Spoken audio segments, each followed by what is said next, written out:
Good afternoon. Welcome to NewsWire here on SportsGrid. I'm Craig Mish. The madness is underway. Wild games in college basketball last night. We got two more tonight, which we will preview here on the show. Also, a great finish to the World Baseball Classic. We got that for you, and some great guests here on the program as well, getting ready to preview the upcoming golf tournament. We got Brady Cannon coming your way in 20 minutes. Rohit Panaya is going to be with us to go over some college basketball from Covers.com. Sam McQuillan from Legal Sports Report and our expert on ratings, Simon Applebaum, will talk more about our top story of the day, which includes, believe it or not, here in the month of March, the WNBA. How about this? All the complaining from both sides going away. Great news that the WNBA and the Players Union have verbally agreed on terms for a new collective bargaining agreement. Final paperwork still needs to be signed, but the 2026 season, all good to go. No lockout. More tiered salaries, and a lot of those salaries could push over $500,000. WNBA season set to begin in May, so really good news there. Meanwhile, in the world and landscape of prediction markets, we're seeing some more pushback here in Arizona specifically. Attorney General Chris Mays has filed a criminal charge against Kalshi for operating in an illegal gambling business and offering illegal election betting, wagering on political races. Claims that these are, quote, paper thing arguments. Kalshi says, of course, they're regulated by the CFTC. This is a battle going back and forth. And Kalshi also says that the state can file criminal charges based on paper thin arguments for what they say. Arizona says that they want to regulate a nationwide financial exchange. In order to make this happen, the CFTC naturally hasn't really said much on these prediction markets recently. But, of course, states are basically saying, hey, look, if you're in our state and you're offering things that are very similar to sports betting, got to pay taxes. These folks are not. We'll see if they do in the future. All right, last night, I was there. Late night for me. Venezuela beats Team USA late in this game to win 3-2. Really fantastic event, by the way. Venezuela wins the first ever World Baseball Classic in Miami. USA had only 3 hits. One of them was a Bryce Harper home run. That was a 2-run shot, but Willier Abreu had a big home run, and Eugenio Suarez had a double in the top of the ninth to give them the win, and Michael Garcia does win the World Baseball Classic MVP. So let's hear from Team USA's Mark DeRosa on coming up short, and then the MVP and Michael Garcia. I'd love to get over the finish line. Not only is it 2 times, but 3-2 both times. Why? If you saw how hurting the guys were in that locker room right now, you know why. I mean, for some reason, this WBC has become a tidal wave of emotion for a lot of guys. You get them in the room, representing their country, coming together for 2.5 weeks. The buy-in, it's infectious in there. So, yeah, special group to be a part of. Proud of the way we represented USA. Soft spot in my place for Venezuela as well. I played there in winter ball. Know a lot of guys from there, and Omar's a great man, the manager over there. So, yeah, just a great game. United States, they have the best player in the world. They have a great team, great pitching staff, and we have the confidence that like we can beat them, and we just go out there tonight and with the confidence that like we can beat them, and they play great baseball, and yeah, God just give it to us because our country is, they need this. Like a lot of Venezuelan isn't out of Venezuela, and they need this, and we need this too, and we just giving this energy, and they need this like we need this. 4 straight sellouts, by the way, for the World Baseball Classic in Miami, Saturday, Sunday, Monday, and Tuesday. Incredible event. I was glad to be able to go to a few of those games. All right, so while I was at that game, I must have missed a good basketball game last night. A couple, as a matter of fact. The 16 seeds went at it in the first 4 of the NCAA Tournament. Howard came out on top, 86-83 in Game 1, and that gives them the right to take on Michigan in the first round of the NCAA Tournament later this week. Here's Kenny Blakeney on the final outcome with Howard advancing into the field of 64. I think our guys' resiliency and being battle-tested in our tournament in some of our games this year, it was a very familiar place for us. So I'm just so happy for our university, our players. We talk about these moments when we present our university to our young men.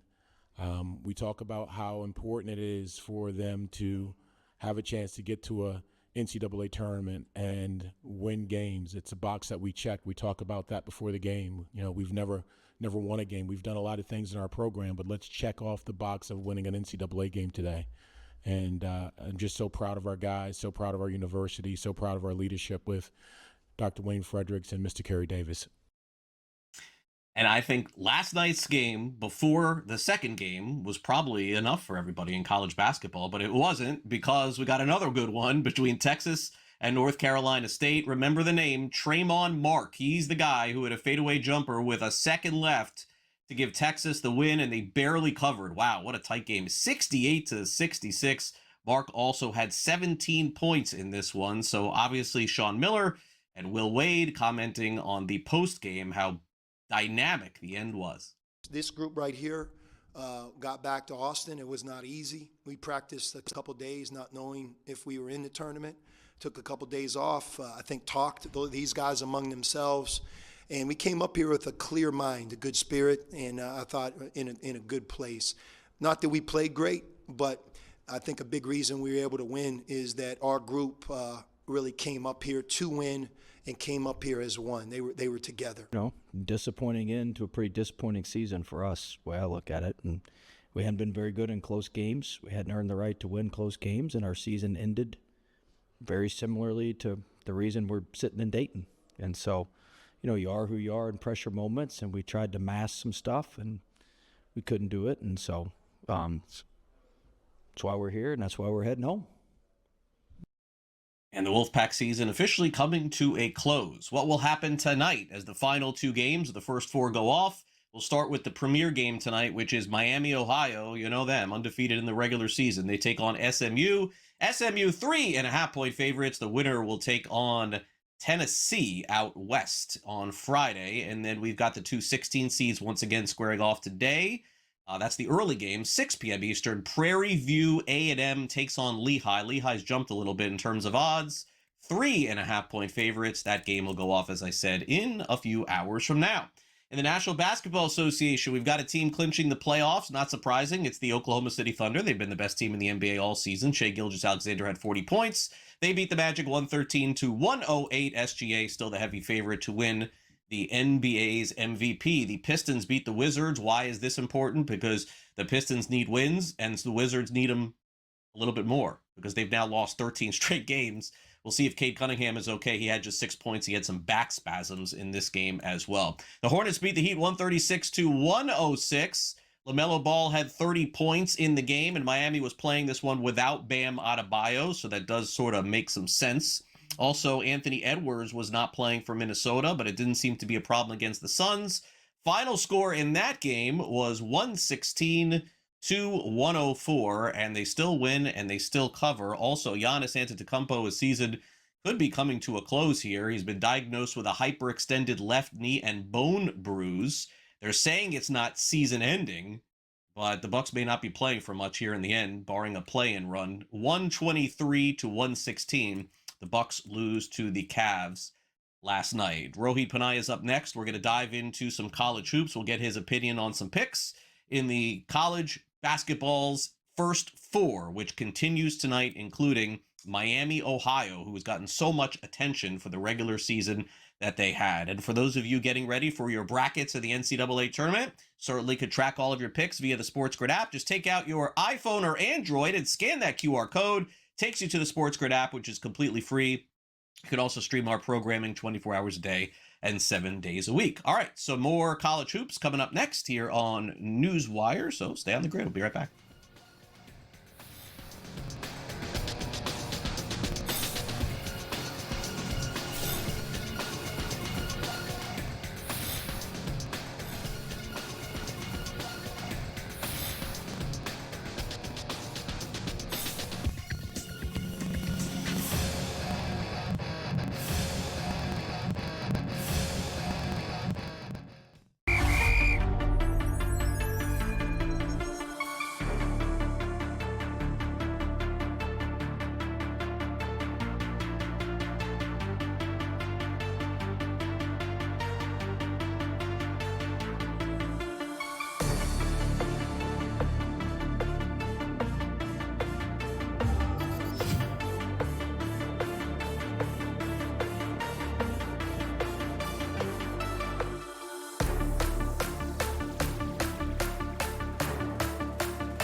Welcome back to NewsWire here on SportsGrid. The NCAA Tournament begins officially tomorrow around noon Eastern in the field of 64, but we still have a couple of teams trying to get their way into that field of 64. Rohit Panaya is with us from Covers to break down the games tonight and discuss some of the games coming up as well. Appreciate you coming on the show. It's great to have you.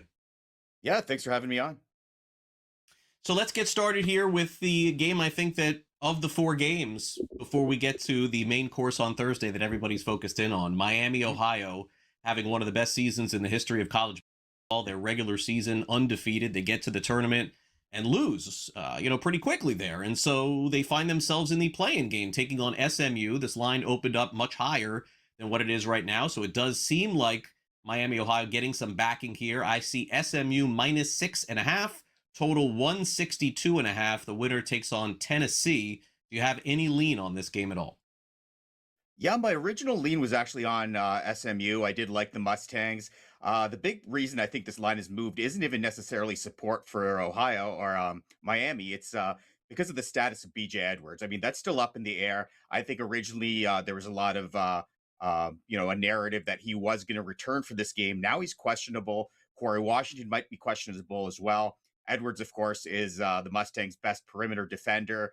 He missed 5 games towards the end of the regular season. They lost 4 of those games. So a very different team without him. And really, I think it comes down to whether or not he plays. If Edwards doesn't play, and if both Edwards and Washington don't play, I do like taking the points with the Red Hawks here. That said, I mean, this is one of those spots where if you don't know something, don't necessarily bet it. Watch the preamble to this game. See if those guys are on the floor. See if Edwards is out there running around. If he's going to play, you might see the line maybe tick up to -7.5. But I think if Edwards does play, I do think the Mustangs cover this, because it's not just that the Red Hawks lost in that conference tournament game. They were barely beating a lot of teams down the stretch. And it's a big step up from a MAC team to playing against a team like the Mustangs, who have a trio of fantastic guards and play in the ACC. Yeah, without a doubt. Should be a fun game tonight at the very least. And I think probably same could be said for this game, which will be the appetizer tonight. And Rohit, I don't really have a strong opinion on either of these two teams. I know that Lehigh had a really good season, and I see them being 3.5-point favorites over Prairie View A&M tonight. But if last night is any indication, maybe we get another game right down to the wire tonight. Total down a bit from, or up a bit, excuse me, from 141.5 to 142.5 tonight. Maybe that's a result of last night's games. Yeah, I think this is a weird one because, I mean, one thing I always say about betting on sports is bet on what you know. Don't force bets if you don't have them. I mean, we've got 32 games coming up in the first round of this tournament. So if you don't necessarily see an edge, don't necessarily bet it. One thing I will say is that the Panthers were a 500 team during the regular season in a really bad conference, and then kind of turned things on towards the end of the year there. But at the same time, Lehigh wasn't the best team in their conference either. That was Navy, and then Navy kind of blew it, so Lehigh kind of scooped in there. I will say that almost every analytics sites, and these analytics sites are very bang on. They really do their math. Every analytics site has this game closer. I think Bart Torvik and Ken Pom both have this as a 1-point spread, and Haslametrics has it as a 2-point spread. So I think taking the points with the underdogs is the way to play this if you are going to play this. But like I said, don't force a bet if you don't like it. Yeah, understood. Great point there. So one change in the NCAA tournament, as I've talked about throughout the week here, Rohit, in the tournament, is the fact that a lot of the chalk has been coming through the last few years, and we're seeing a lot of big spreads again this year in the NCAA tournament. There's just simply no guarantee that an upset is going to happen, and that's a change from where we saw in the past. So let's go over a couple of those big spreads. You tell me your opinion if you have a specific strategy. One of the early games tomorrow to give folks an edge on here would be Wisconsin taking on High Point. Badgers 10.5-point favorites. Total 163.5. So this game will be out west, so a little bit of an earlier start time for both of these teams. Do you have any opinion as we begin the tournament tomorrow with this first 5-12 matchup? You know what? I actually don't think this spread is too big, all things considered. I'm laying the points with the Badgers here. High Point is a team that has played an extremely weak schedule, the weakest schedule out of any team that isn't a number 16 seed in this tournament. And yeah, that's right. That is a weaker schedule than Miami, Ohio, which is getting crucified on the media for having a weak schedule. So the Panthers have played a terrible schedule. On the other hand, we've got Wisconsin, who has proven themselves against elite competition, wins against Michigan, Purdue, Michigan State, Illinois. And the Panthers are a team that likes to force turnovers, but the Badgers take care of the ball, extremely low turnover rate. They hit their free throws. So I think the Badgers cover this and really show that there are levels to this between the teams from the bigger conferences and small conference teams. Same could be said for the 2:15 matchup in the Midwest, which is Friday at 2:50 p.m. Eastern. Iowa State had a fantastic year, of course. Middle Tennessee lost to end their season last week. They do get in the tournament. ISU Cyclones, 24.5-point favorites. I mean, usually these kind of spreads are reserved for the 116, not so much for the 215. Total 149.5. Yeah, I think the big thing here is that the Cyclones have been covering big spreads all year. They've been blowing out teams all year. And I think this is kind of a spot where I really like them because they're playing against a team that I think is a little bit overvalued. We know what the Cyclones do well. They force turnovers, they score in transition. And you look at the Tigers and, in conference play, they had a really low turnover rate, did a good job taking care of the ball, did a good job on the on the defensive glass. But then you look at their stats before conference play started, and they were near the bottom of the country in both categories. So I think we're going to see their turnover problems kind of rear their ugly head here. And I think the Hawkeyes are going to turn them, sorry, not the Hawkeyes, the Cyclones are going to turn them into quick points on the opposite end. So I think they run away with this year.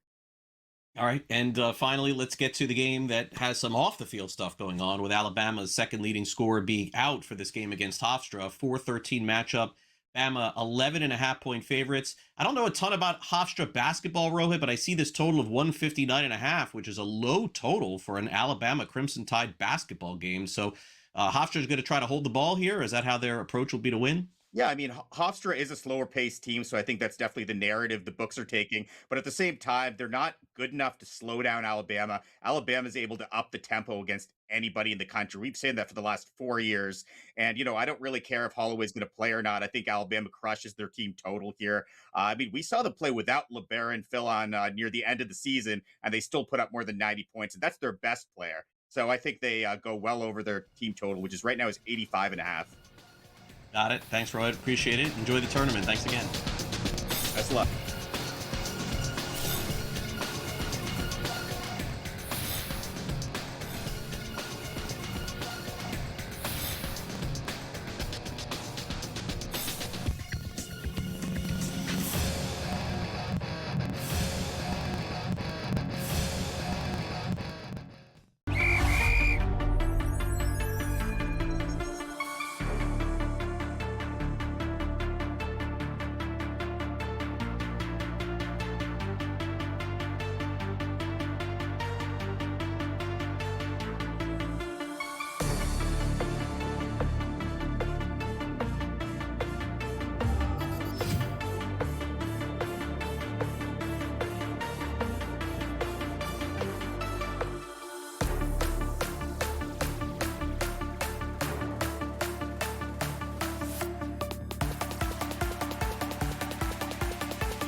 Welcome back to NewsWire here on SportsGrid. Our resident golf expert Brady Cannon is back with us for another week, getting ready to preview the Valspar Championship. I know Brady took a look this morning at Rory McIlroy's Masters menu, which came out this morning. I did see that as we're approaching the Masters. No Rory this week. All the big guns, it feels like, were in last week's tournament.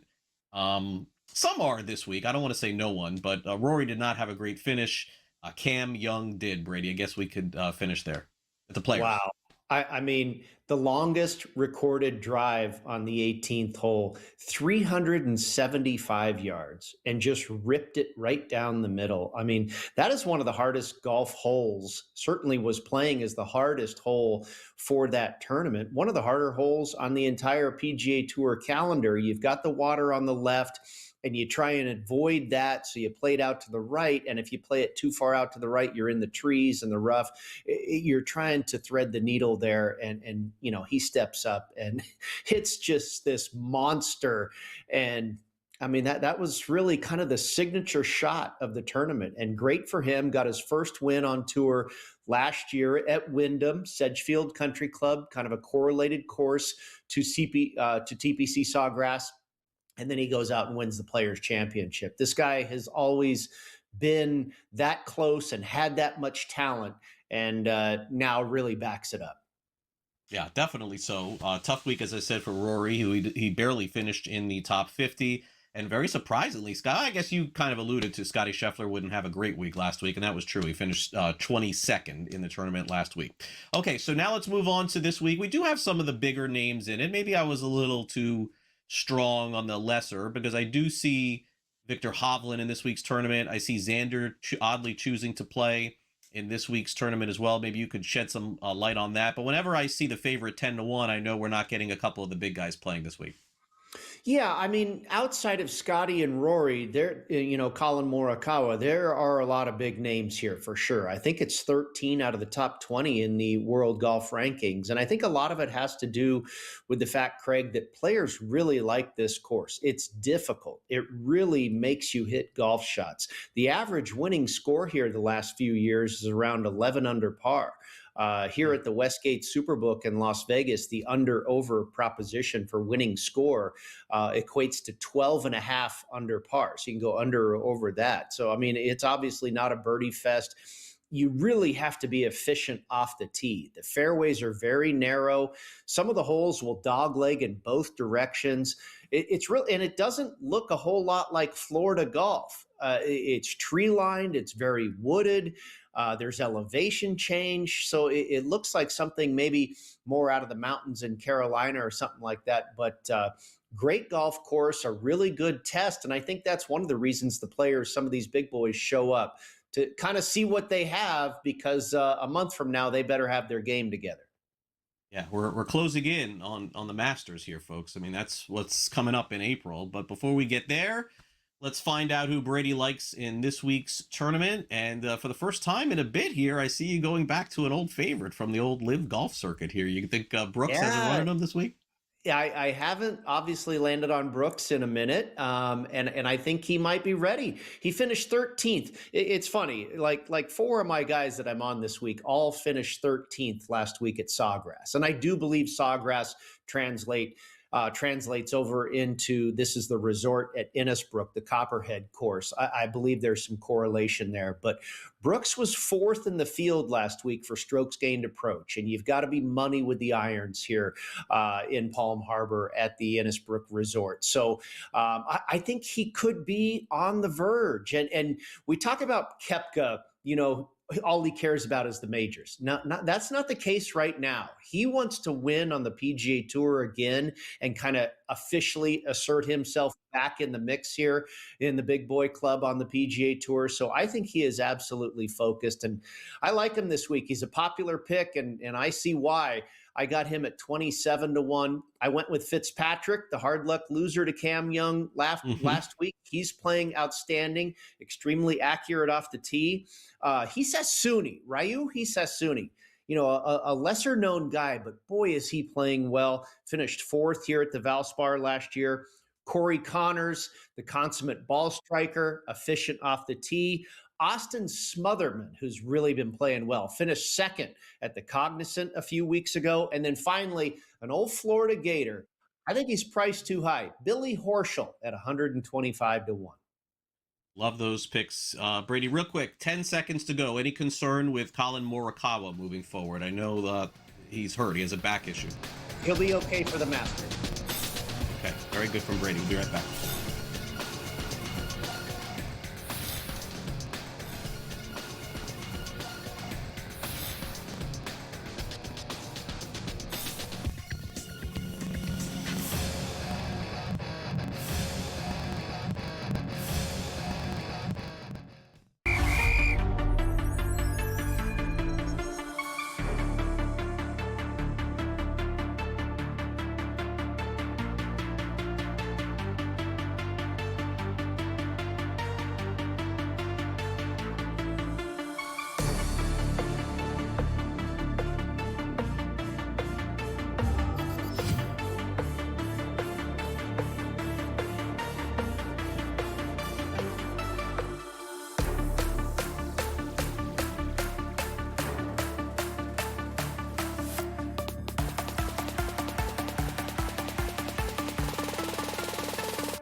Welcome back to NewsWire here on SportsGrid. Always great to catch up with Sam McQuillan from Legal Sports Report as we enter into the second biggest sports betting event, fair to say, over the course of the calendar year. It's the NCAA Tournament.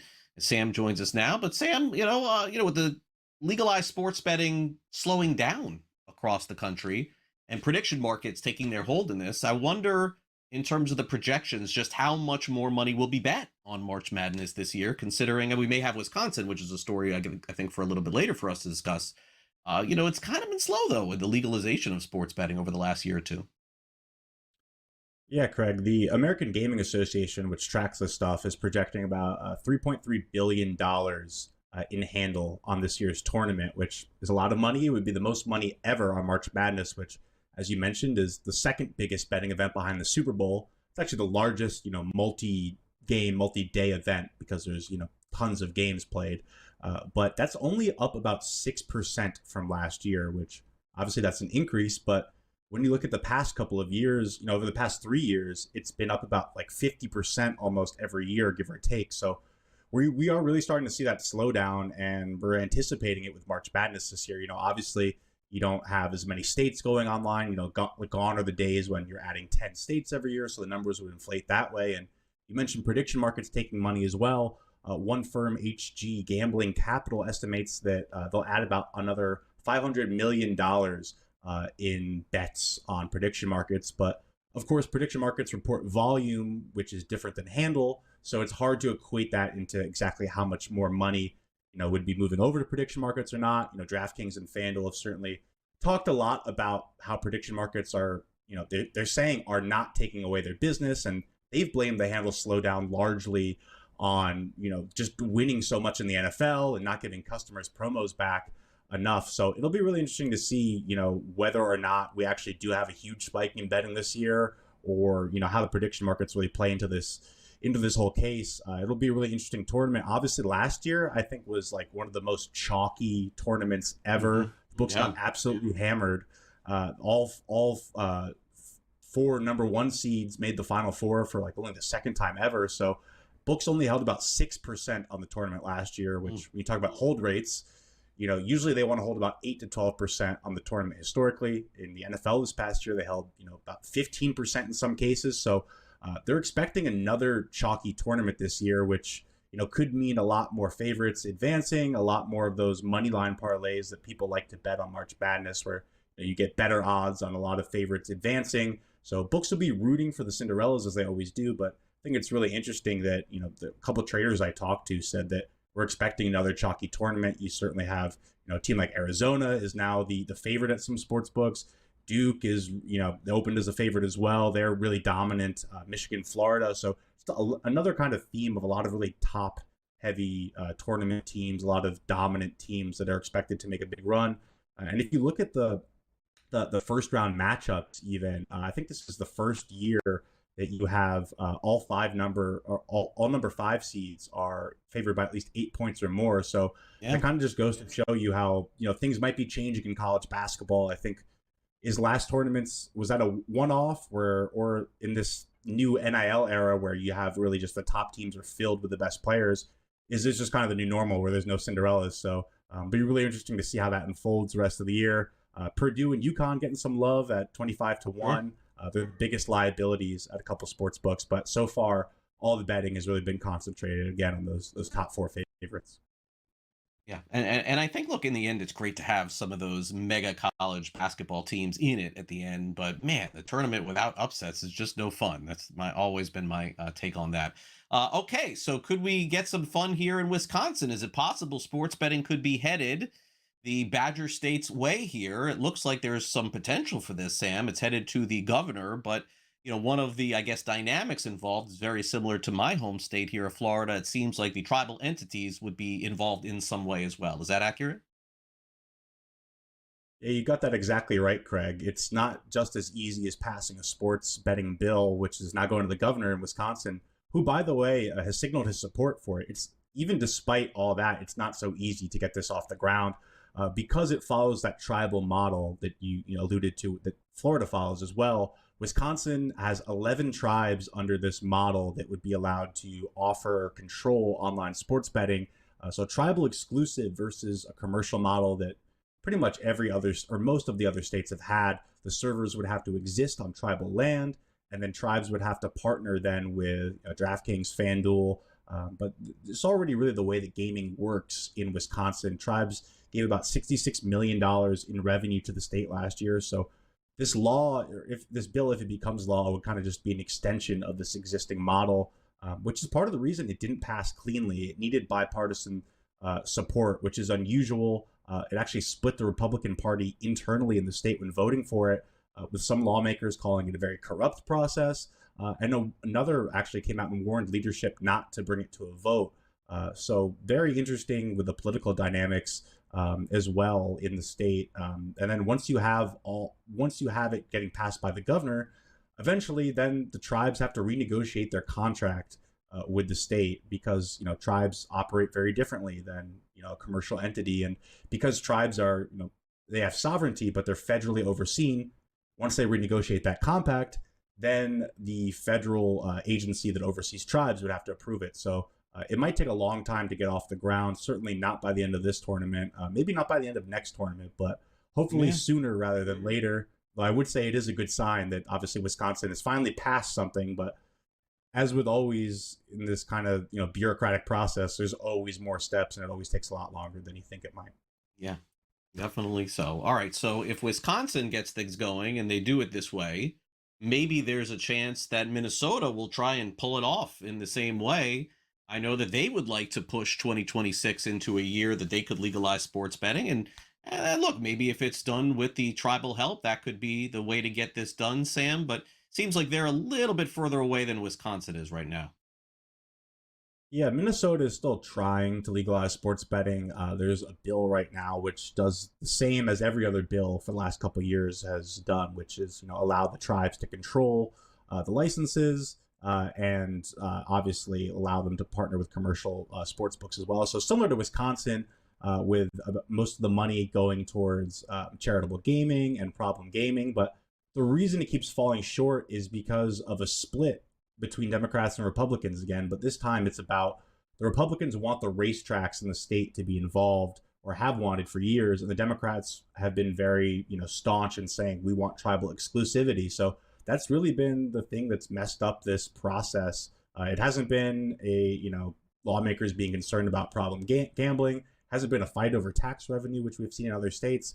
It's really been about whether tribes get this exclusive control or whether these racetracks are involved. Now, a lot of those Republican senators represent, counties where these racetracks exist. So they have, their interests they're supposed to defend. So we'll have to see how this kind of shakes out throughout the legislature. Interestingly enough, at the same time, the state is also trying to pass legislation that would, quote unquote, ban prediction markets like Kalshi, as well as sweepstakes casinos. These are kind of, the sports betting operators that are not regulated by the state that are existing right now, taking the money in the state. So I think that has obviously a much better prospect of passing than sports betting in general. But we'll see if that shapes the debate at all. We'll see whether lawmakers bring up the fact that we're losing money to Kalshi, we're losing money to the offshore market. It's happening already. Certainly, a number of states have tried to stop these companies before, and so far they've been allowed to exist while these court cases play out. So I would hope, if I'm an advocate for sports betting in Minnesota, that they'll bring that up and that'll be an argument towards legalizing. But again, it's a long legislative session. We'll see how this takes shape. You never know what could happen. Sam, always great catching up with you, and I know that you're off the rest of the week, so have a great weekend. Enjoy the tournament. We'll see you next week here on NewsWire. Thanks again. Thanks, you too, Craig. All right, we got to take a quick time out here on the show. Simon Applebaum is up next to tell us about the breaking news with the WNBA and their collective bargaining agreement.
Welcome back to NewsWire here on SportsGrid. Great to have Simon Applebaum here with us to weigh in on the big story of the day, which is good news, I think, for all parties involved. We're less than 2 months away from the start of the WNBA season. There was some sort of threat of a player strike or maybe a lockout.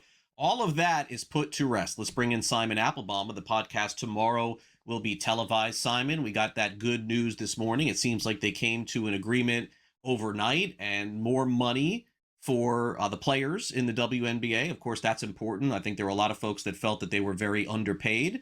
And I think the league probably has some pull here, as well. Let's not discount what the league is going to get out of this. Maybe some more money, some more playoffs, some more advertising as well. So let's start there.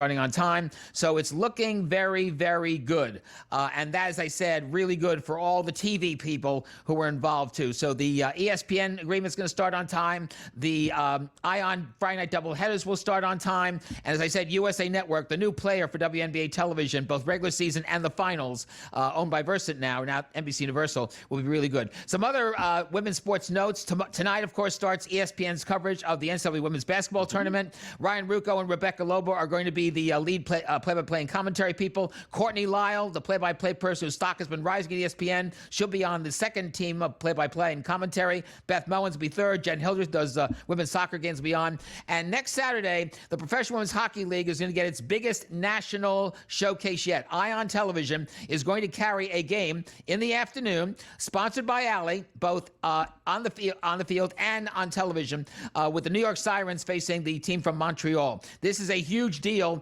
for both Ion and for the Professional Women's Hockey League. If this works, you will see more games this season, their third season for the PWHL. So a lot riding on the line next Saturday. Oh, yeah, great stuff, Simon, there. And I think especially the fact that this gets done now, and we still had a couple of months in advance. Sometimes these happen at the 11th hour, but it got done. All right, so here is a very tough question I think I have for you, Simon, here, is that Paramount and CBS, has covered the National Football League. Remember, there was a point where they did not have the National Football League and they lost it. And what is stopping the NFL from literally asking for 50% more than what they're getting on this? I mean, everybody is watching the National Football League. The ratings are just insane. There's nothing like it on television on the weekends during football season.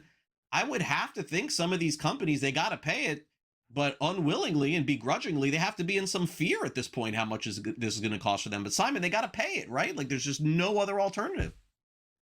Absolutely, Craig. And there's two factors at play here. Number one, with the NFL, Roger Goodell is reading the tea leaves. He's seeing those Nielsen numbers every month that show that more and more, anywhere from 47, near 50% of all television viewing every month is now on programming services, main content like Netflix, Prime Video, Paramount Plus, Peacock, etc., and other services, smart TV sets, and smart devices. YouTube now, 13, 14% of all monthly TV viewing. Netflix, 9% of all TV viewing. Amazon Prime Video. So he wants his league to go where the viewing apparently is going. On the other hand, Goodell is very upset, along with his NFL colleagues, the fact that they are getting, let's say, $2 billion a year every season from CBS. And then you have NBC and Prime Video paying $2.5 billion a year for the NBA games that they're getting. So they want Paramount Skydance, which owns CBS, to up the ante to $3 billion to make it sort of even, actually better than what the NBA is getting with their contracts. The question, though, for Paramount Skydance is, given the fact they still haven't gotten Warner Bros. Discovery yet, and when they do, they're going to be getting billions of dollars in debt, is how far can we go to keep our financial sanity in? And that's the key with this negotiation going on with the NFL and CBS. And incidentally, this is not just something with CBS. Fox is going to probably get reopen negotiations with the NFL, and so is NBC. And remember, what the NFL would like to do, according to some reports, is create these 5-game regular season packages that one could be sold to Netflix, one could be sold to YouTube, one could be sold to Prime Video, maybe one could be sold to Apple TV, et cetera, et cetera, et cetera. Also keep in mind that there's this Thanksgiving night pre-Thanksgiving Eve situation on a Wednesday night that may be up in play. And there's also these 4 Monday night doubleheader games that now have been taken off ESPN's schedule or ABC schedule, and they're now in play. So there's a lot of dealing and wheeling going on between the NFL and its various TV partners in terms of who gets more games, who gets less.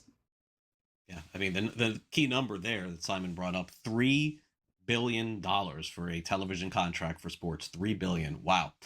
Okay, Upfronts coming next week in your neck of the woods in New York City. IAB New Fronts, they're called. 700 companies, everyone coming in. AI is going to be a hot conversation, hot topic. What else will be discussed next week that we could learn more from you, Simon?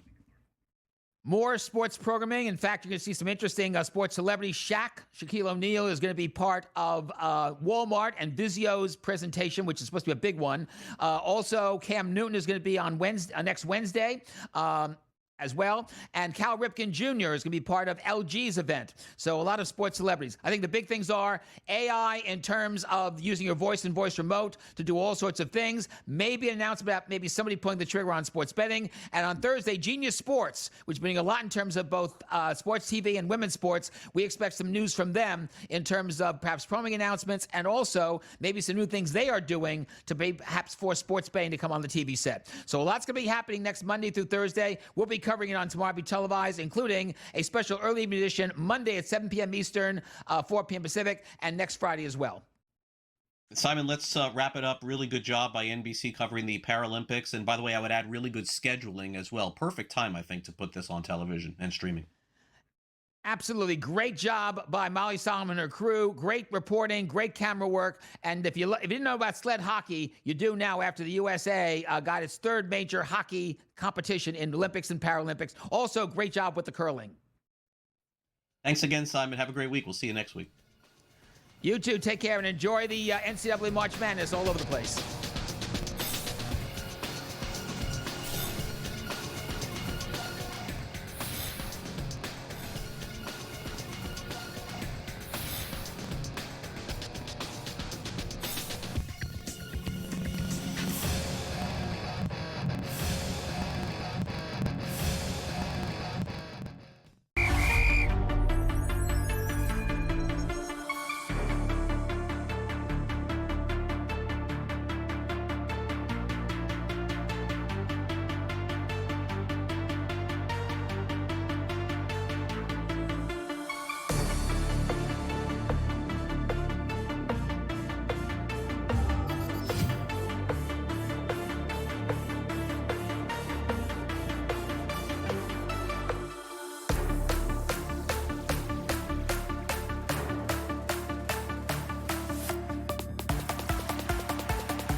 All right, welcome back to NewsWire here on SportsGrid. Major League Baseball's opening day is next week after the game last night where Team USA lost to Venezuela. Mark DeRosa, the manager of Team USA, a very competitive series, says he would like to be back managing the World Baseball Classic in a few years. We'll see if that ends up happening, but congratulations again to Venezuela. I mean, simply put, I've been to a lot of events, a lot of events over the last 30 or 40 years. I rank last night up there with a lot of them. I'm going to get to that in just a second. Let's wrap up the show. We'll hit on how Team USA thought they could maybe get an edge before the game. And also, if you're betting on the NCAA tournament or filling out your brackets, you'll have less than 24 hours to do this thing. So I'm going to give you some tips. It's time now for some last licks.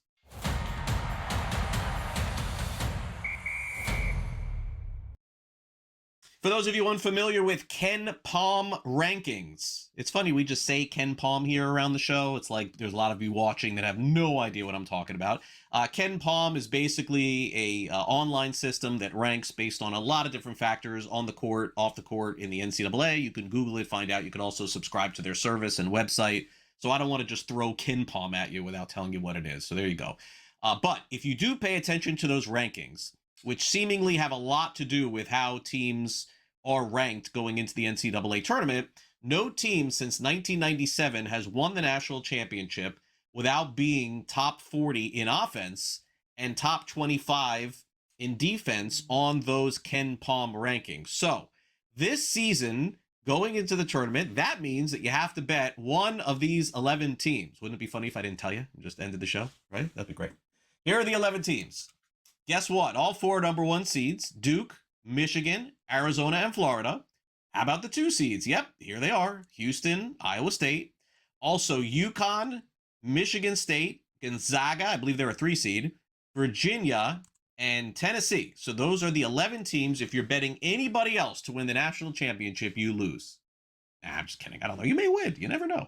But that's what Ken Palm rankings have if you are into that sort of thing.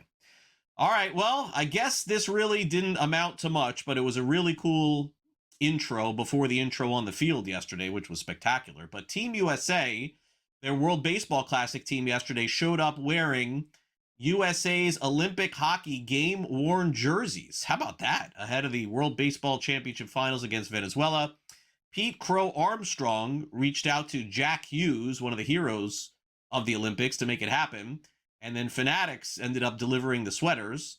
And of course, Pete Crow Armstrong has said that he and Jack Hughes are partners with Fanatics. So that does make some sense there. I don't think there was anything different that Team USA, like we argue and bitch and fight about so many things in sports. And I wake up this morning and I'm saying, oh, this should have happened and that should have happened. They should have brought in Mason Miller. I mean, Team USA faced Venezuela. They threw 5 pitchers or 6 pitchers against them. Half of them are not even in the big leagues. One of them isn't even in the minor leagues. There's no excuse. That's it. Venezuela was the better team. That's the end of the story. Nothing else needs to be said. That front of the jersey from Venezuela, these dudes were playing for that and playing hard. That's it. The end. All right. Also in South Florida, it's coming to an end, this run for the Dolphins of really being mediocre, because they're about to hit the reset button. In fact, Dolphins are going to be tanking this season. Let's just be honest. They have 175 dead cap money going into the season. 175 million. Tua at 50, Tyreek Hill at 28, Jalen Waddle at 26, Jalen Ramsey at 20, and there's a bunch of guys even less than that. So that's a lot of dead cap money, and that's why the Dolphins haven't been really that aggressive in free agency. In fact, they have 2 first-round draft picks. But I've said this before, and I'll say it again. Don't know how many times I got to say this here on SportsGrid.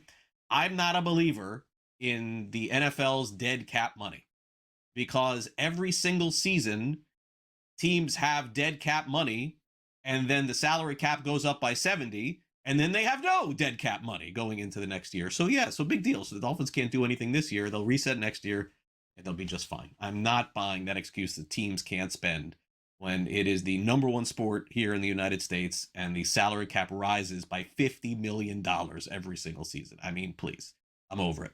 Thanks again to our guests. Rohit Panaya was on the show talking some college hoops. Brady Cannon with some golf. Sam McQuillan with some sports betting news, and then Simon Applebaum weighing in on the latest on TV ratings and the WNBA CBA. You could download the SportsGrid app by taking out your phone, iPhone, and Android, and scan that QR code, and you're all set for the NCAA tournament. You can follow our coverage there. Thanks again to our director, Tommy, and thanks again to Chris for producing and the help that Frank put toward the show. I'm Craig Mish. Enjoy the rest of your night. We'll be back talking NCAA tournament tomorrow.